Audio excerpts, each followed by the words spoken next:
கர்த்தருடைய பரிசுத்த நாமத்துக்கு ஸ்தோத்திரம். கர்த்தர் என்னையும் ஒரு சாட்சிய வைத்தியால் கர்த்தரை ஸ்தோத்தரிக்கிறேன்.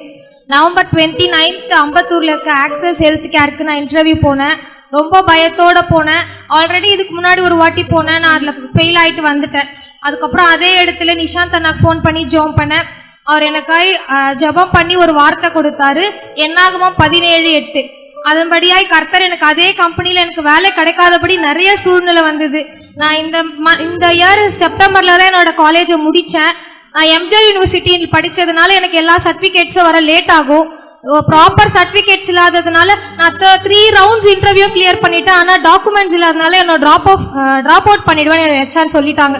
ஆனால் நான் கடிந்து ஜெபம் பண்ண அடிக்கடி நிஷாந்த் எனக்கு ஃபோன் பண்ணி எனக்காக ப்ரேயர் பண்ணுங்க நான் சொல்லுவேன்.